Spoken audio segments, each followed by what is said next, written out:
gbogbo ìràwọ̀ pátá ẹ wá gbóhun tó fẹ́ ṣẹlẹ̀ lọ́jọ́ tòní gangan tí ń ṣọjọ́ Wednesday March 4 ọdún 2026 tá wà nú ẹ̀ yìí.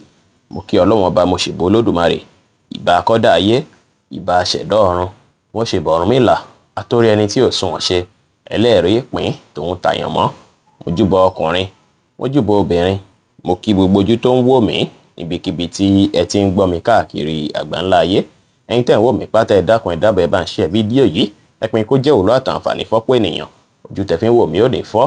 bẹ́ẹ̀ ọwọ́ tẹ́ fi ń bá mi share rẹ̀ ẹ ní fi gbọ́mọ sí, ẹ sì ní fi gba lẹ́tà ìbànújẹ́ láṣẹ Èdùmàrè. Ẹ̀yin oníràwọ̀ iná tó kan yan Harris tàbí láàrin March 21 sí April 20 lọ́jọ́ tòní ẹ máa mọ̀ nǹkan tẹ́ ń fẹ́ ṣe gangan, ẹ máa mọ̀ nǹkan tó wù yín láti ṣe, ṣùgbọ́n lọ́jọ́ tòní ẹ máa ní pressure kan nu yín tó wá ṣe bí ìgbà pé kẹ́ ṣe nǹkan ìlọ́nà tó tọ́ àtọ̀nà tó yẹ, ṣùgbọ́n àwọn kankan wà tó ṣe pé a máa dàbí ìgbà pọ́n restrict yín, bóyá ìbẹ̀rù ń pé ẹ fẹ́ ṣe mistake lórí nǹkan tí ẹ ń ṣe tó ṣeé ṣe kí àwọn nǹkan tí ẹ ń fẹ́ fún dáadáa lọ́jọ́ tòní kó déédéé fẹ́ fi disappear, tàbí kí stress fẹ́ pọ̀ díẹ̀ lọ́jọ́ tòní. Ẹ máa busy rẹpẹtẹ lọ́jọ́ tòní o, látàrí ń pọ́jọ́ tòní máa wà stressful bákan fún yín. Lọ́jọ́ tòní gbogbo nǹkan kíkan tí ẹ bá ń ṣe ẹ gbọ́dọ̀ lẹ fẹ́ kómi méjì bọ́ná lẹ́ẹ̀kan ṣoṣo kó má bàa bí kí stress yẹn pọ̀ rẹpẹtẹ jù, tàbí kẹ́ déédéé pa àwọn kankan tì. Ọjọ́ tòní kẹ́ mọ̀ dájú pé a ṣì wà lásìkò full moon, téyì tí ń sọ̀rọ̀ nípa ìlera ara yín lásìkò yìí. Ẹ ní láti rí dájú pé ẹ tún ń fojú kan wo ìlera ara yín, ẹ ń fojú ẹ̀gbẹ́ kan wo ìlera ara yín, kó má jẹ́ pé bóyá stress máa fẹ́ bí kí orí fífọ́ kó fẹ́ pọ̀ pẹ́yìn tẹ́ ń lò ràwọ̀ yìí lọ́jọ́ tòní. Ẹ tẹpá mọ́ṣẹ́ lè ní kẹ́ sì rí dájú pé ẹ kọbi ara sí ìlera ara yín púpọ̀. Aago 11 láàárọ̀ sí aago 12 ní ọ̀sán jí àkókò èyí tó dára jù fún yín tí ń ṣe lucky hour fún yín lè ní tí kọlọ green sì jẹ́ kọ́lọ̀ èyí tó dára jù fún yín láti wọ̀ láṣọ ní ọjọ́ tòní. Ní oníràwọ̀ ìpè alámọ̀ Taurus tàbí láàrin April 21 sí May 20 ọjọ́ tó dára lọ́jọ́ tòní jẹ́. Ìwà kan tí ẹ máa wò lójijì ó ṣeé ṣe kí ó bí oore fún yín lọ́jọ́ tòní. Ọjọ́ tó ṣe pé ẹ máa wà creative dáadáa ló jẹ́ tẹ̀sí máa ṣàṣeyọrí dáadáa. Ọjọ́ tòní ẹ máa enjoy gbogbo nǹkan mèremère ayé lọ́jọ́ tòní. Ire máa wà láyìíká yín dáadáa. Gbogbo nǹkan tí ẹ sì ń fẹ́ láti jọ́ mẹ́ta ó ṣeé ṣe kí ó bọ́ sójú ọwọ́ ẹ̀ lọ́jọ́ tòní fún yín. Ẹ tẹpá mọ́ṣẹ́ lè ní kẹ́ ṣe dáadáa sáwọn èèyàn, kí ẹ ní ìrẹ̀lẹ̀, kẹ́ sì wà determine dára. Bẹ́ẹ̀ sì ni kẹ́ báwọn èèyàn ṣe pẹ̀lú àwàdà sí ẹ̀rín, kẹ́ sì pọ́n tèrè tàgbàdé pẹ̀lú. Aago 1 ní ọ̀sán sí aago 2 ní ọ̀sán jí àkókò èyí tó dára jù fún yín tí ń ṣe lucky hour fún yín lè ní tí kọlọ lime green sì jẹ́ kọ́lọ̀ èyí tó dára jù fún yín láti wọ̀ láṣọ ní ọjọ́ tòní. Ẹ̀yin oníràwọ̀ afẹ́fẹ́ aláwàdà Gemini tàbí láàrin May 21 sí June 21 àyíká lẹ́yìn á ṣe yín bí ìgbà pé kí ẹ ṣàtúnṣe ẹ̀ dáadáa kó tún dùn rí dáadáa sí. Ọ̀dọ̀ ó ṣeé ṣe kí ìbáṣepọ̀ yín àti mọ̀lẹ́bí kó wọnú ara sí dáadáa, ṣùgbọ́n responsibility wọn ó ṣeé ṣe kó pọ̀ lọ́jọ́ tòní tẹ́ máa fẹ́ mójútó. Ọjọ́ tòní ẹ rí dájú pé ẹ ṣe nǹkan tí ẹ lè ṣe, ẹ ṣe wọn tẹ́ lè ṣe, ẹ má ṣe ohun tó lágbára jù ẹ̀mí yín lọ. Ọ̀pọ̀ yín ó ṣeé ṣe kí ẹ ṣàṣeyọrí lórí àwọn kankan tí ẹ ti fẹ́ ṣe fún ilé àbí fún mọ̀lẹ́bí láti jọ́ mẹ́ta. Láàyè iṣẹ́ sì rẹ̀ ní láti wà focus dáadáa, kẹ́ sì mind the business yín dáadáa pẹ̀lú. Ẹ má ṣèlérí ohun tẹ́lẹ̀ mú ṣe fẹ́nikẹ́ni lé ní kó dára. Aago 2 ní ọ̀sán sí aago 3 ní ọ̀sán jí àkókò èyí tó dára jù fún yín tí ń ṣe lucky hour fún yín lè ní tí kọlọ light green sì jẹ́ kọ́lọ̀ èyí tó dára jù fún yín láti wọ̀ láṣọ ní ọjọ́ tòní. Ní oníràwọ̀ mi agbára Cancer tàbí láàrin June 22 sí July 22 ọjọ́ tó dára lọ́jọ́ tòní jẹ́, látàrí pé àwọn ọ̀rọ̀ sísọ kan ó ṣeé ṣe kó wà finalize dáadáa lọ́jọ́ tòní. Ọ̀pọ̀ yín tó ṣe pé ní court case ó ṣeé ṣe kí wọ́n favour yín lọ́jọ́ tòní o, kí ọ̀rọ̀ náà kí ó yanjú lọ́jọ́ tòní. Ọ̀rọ̀ ẹnu yín báyìí á fìdí múlẹ̀ dáadáa lọ́jọ́ tòní, tí lè sì máa ràn yín lọ́wọ́ láti yanjú àwọn issue èyí tó ti wà ńlẹ̀ láti bí ijọ́ mẹ́ta. Bẹ́ẹ̀ sì lọ́jọ́ tòní ọpọlọ yín máa jí pépé dáadáa, téyì tí máa bí àǹfààní púpọ̀ fún yín.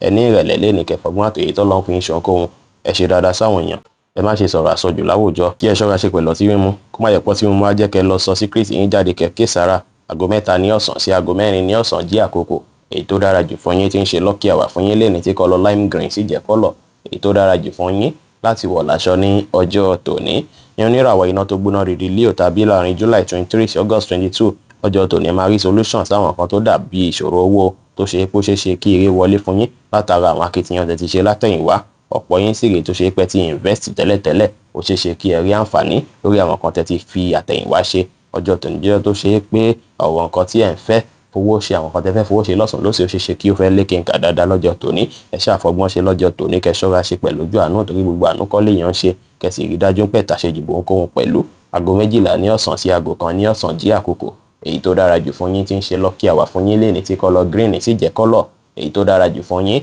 láti wọ̀ láṣọ ní ọjọ́ tòní. Ní oníràwọ̀ erùpẹ̀ funfun Virgo tàbí láàrin August 23 sí September 23 ọjọ́ tòní ẹ máa fẹ́ ṣe nǹkan pẹ̀lú ìkíyèsára púpọ̀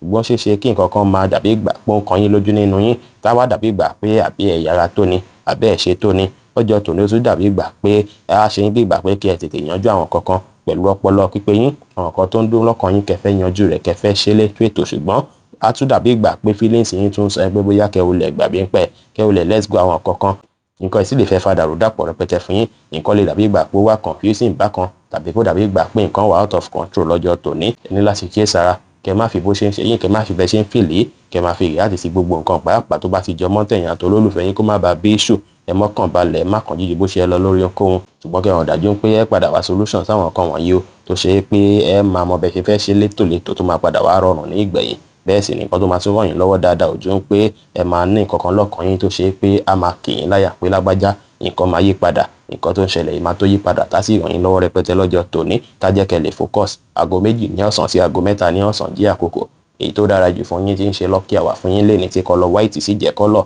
èyí tó dára jù fún yín láti wọ̀ láṣọ ní ọjọ́ tòní oníràwọ̀ afẹ́fẹ́ márìmí fún Libra tàbí láàrin September 24 sí October 23 ọjọ́ tòní àṣeyín bí ìgbà pé nǹkan kan fọ́ sí yín láti ní kẹ́ dúró kẹ́ kíyèsára kẹ́ máa wulẹ̀ ní ẹ̀ṣẹ̀ṣẹ̀ ń wò pé nǹkan tẹ́ ń fẹ́ rèé nǹkan tẹ́ ń fẹ́ rèé ẹ bẹ̀ ti iṣẹ́ lórí rẹ̀ pàápàá níbi ìrọ̀rùn àti ìfọ̀kànbalẹ̀ tí ẹ̀ ń fẹ́ kẹ́ máa fi gbogbo ìgbà máa rò pé Ọlọ́run mò ń fẹ́ rọrùn Ọlọ́run mò ń fẹ́ fọ̀kànbalẹ̀ ẹ̀yin fúnra yín ẹ bẹ̀ ti iṣẹ́ lé lórí láti wá bí gbogbo ẹ̀ ṣe fẹ́ balance láti wá bọ̀rọ̀ gbèsè ayé yín bóyá fẹ́ tẹ́yìn lọ́rùn ọ̀rọ̀ relationship yín bóyá fẹ́ dára pẹ̀lú ọ̀rọ̀ ìlera ara yín ọjọ́ tòní ó ṣeéṣe kí ẹ jí kó dàbí ìgbà pé ẹ máa wà confused bákan ṣùgbọ́n kí ilẹ̀ tó ṣú múdù yín máa yàtọ̀ á dàbí ìgbà pé ẹ máa fẹ́ máa gbé gbèsè láti wá ipò padà fún gbèsè ayé yín ẹ wà determine lé ní kí ẹ sì ṣiṣẹ́ lórí àwọn kan tí ẹ ń fẹ́ gangan tí á mú kí inú yín dùn káyọ̀ yín kún aago 1 ní ọ̀sán sí aago 2 ní ọ̀sán jí àkókò èyí tó dára jù fún yín tí ń ṣe lucky hour fún yín lé ní tí kọ́lọ̀ green sì jẹ́ kọ́lọ̀ èyí tó dára jù fún yín láti wọ̀ láṣọ ní ọjọ́ tòní oníràwọ̀ mi tútù Scorpio tàbí láàrin October 24 sí November 22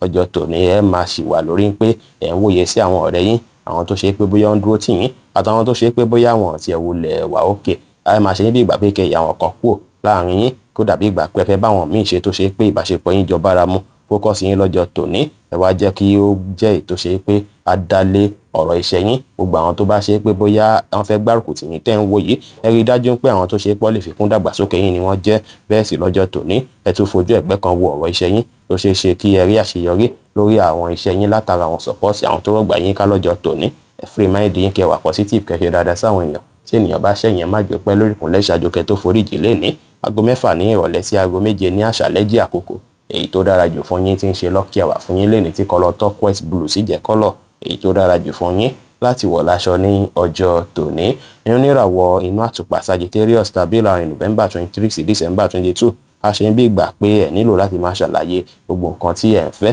fún ìdàgbàsókè iṣẹ́ yín gbogbo ohun tẹ́ ń lé pé iṣẹ́ mi máa padà dà báyìí ọ̀rọ̀ ayé mi máa padà dà báyìí èyí gangan la ṣe ń bí ìgbà pé kẹ́ bẹ̀ sí iṣẹ́ lé lórí ó sì dára kẹ́ bẹ̀ sí iṣẹ́ lé lórí ìbàjẹ́ díẹ̀ ẹ rí dájú pé wà well focus kẹ́sì ìwà detailed dáadáa gbogbo nǹkan tí ẹ ń fẹ́ lórí ọ̀rọ̀ iṣẹ́ yín á padà rí bí ẹ ṣe ń fẹ́ tó sì jẹ́ pé àṣeyọrí máa jẹ́ ti yín ní ìgbẹ̀yìn aago 10 láàárọ̀ sí aago 11 láàárọ̀ jí àkókò èyí tó dára jù fún yín tí ń ṣe lucky hour fún yín lénìí tí kọ́lọ̀ dark green sì jẹ́ kọ́lọ̀ èyí tó dára jù fún yín láti wọ̀ láṣọ ní ọjọ́ tòní oníràwọ̀ ìpele oko Capricorn tàbí láàrin December 23 sí January 19 gbogbo focus yín báyìí lórí àṣeyọrí yín lórí ìdàgbàsókè ayé yín ló máa rí o láṣẹ bí ìgbà pé gbogbo nǹkan máa tó yí padà ẹ máa ní ìrètí púpọ̀ ẹ má wulẹ̀ lẹ́yìn plan lásán ẹ bẹ̀ sí iṣẹ́ lórí rẹ̀ díẹ̀díẹ̀ ni o ẹ bẹ̀ sí iṣẹ́ lórí rẹ̀ láti jẹ́ káwọn nǹkan tí ẹ̀ ń retí yẹn àwọn ìrètí tẹ̀ ń níyẹn kó lè padà rí bí ẹ ṣe ń fẹ́ ọ̀pọ̀ yẹn máa ṣàṣeyọrí látara travel lọ́jọ́ tòní tó sì jẹ́ pọ́jọ́ tòní ó dára kẹ́bẹ̀rẹ̀ sí gbé àwọn ìgbésẹ̀ èyí tó lè jẹ́ kí àwọn nǹkan tí ẹ̀ ń retí yìí kó lè wá sí ìmúṣẹ ẹ ní ìrẹ̀lẹ̀ lé ní kẹ́ṣe dáadáa sáwọn èèyàn ẹ pa gbogbo plan iṣẹ́ yín mọ́ láṣìírí gbogbo nǹkan tí ẹ̀ ń plan fún dáadáa ìgbésí ayé yẹn pamọ́ láṣìírí kó lè rí bí ẹ ṣe ń fẹ́ aago 9 láàárọ̀ sí aago 10 láàárọ̀ jí àkókò èyí tó dára jù fún yín tí ń ṣe lucky hour fún yín lénìí tí kọ́lọ̀ brown sì jẹ́ kọ́lọ̀ èyí tó dára jù fún yín láti wọ̀ láṣọ ní ọjọ́ tòní oníràwọ̀ afẹ́fẹ́ oníbínú Aquarius tàbí láàrin January 20 sí February 19 ọjọ́ tòní ẹ máa experience breakthrough kan látara ìrònú yín bí ẹ ṣe ń ronú sí lọ́jọ́ tòní ó ṣe ṣe kí ẹ já gbangba tó ṣe pé bẹ́ẹ̀ ṣe já gbangba yà ṣe ń bí ìgbà pé kẹ́ fi àwọn èèyàn lọ́wọ́ tó ṣe kó sì máa influence àwọn èèyàn rẹpẹtẹ tàbí ipò padà rere láyìíká wọn ọjọ́ tòní ẹ̀yin fúnra lára yín ẹ máa understand ọ̀rọ̀ bí ẹ ṣe ń ṣe owó ẹ máa understand bí owó ṣe ń wọlé fún yín àti bẹ́ẹ̀ ṣe máa ṣòwò tó ṣe gbogbo ẹ̀ máa lọ dáadáa tó sì jẹ́ pé a ṣe yín bí ìgbà pé ẹ ti mọ̀ bẹ́ẹ̀ fẹ́ ṣe báyìí táyé yín á fi dára tí ò fi ní sí wàhálà lọ́jọ́ iwájú gbogbo ẹ̀ ọjọ́ tòní jẹ́jọ́ tó dára ẹ bá àwọn èèyàn sọ̀rọ̀ pẹ̀lú ìfẹ́ kí ẹ sì fi ìgboyà bójútó ohunkóhun pẹ̀lú aago 4 ní ìrọ̀lẹ́ sí aago 5 ní ìrọ̀lẹ́ jí àkókò èyí tó dára jù fún yín tí ń ṣe lucky hour fún yín lénìí tí kọ́lọ̀ brown sì jẹ́ kọ́lọ̀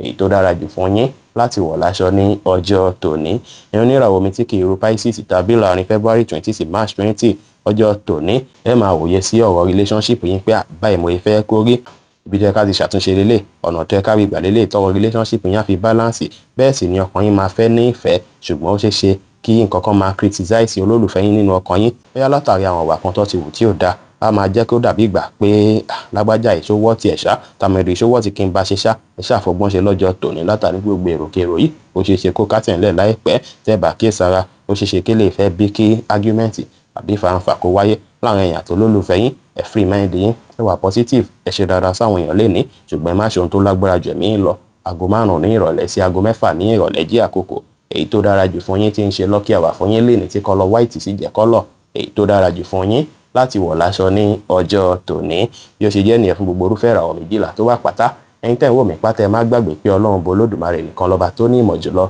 ẹ̀yin tẹ́ fẹ́ ṣèwádìí onírúurú láǹfààní àti kàn sí wa ní WhatsApp 09033897161. ire gbogbo ajẹ́ tiwa lónìí, lọ́sẹ̀ yìí, lóṣù yìí àti ní gbogbo ọjọ́ ayé wa láṣẹ Ìdùmarè. Ire o.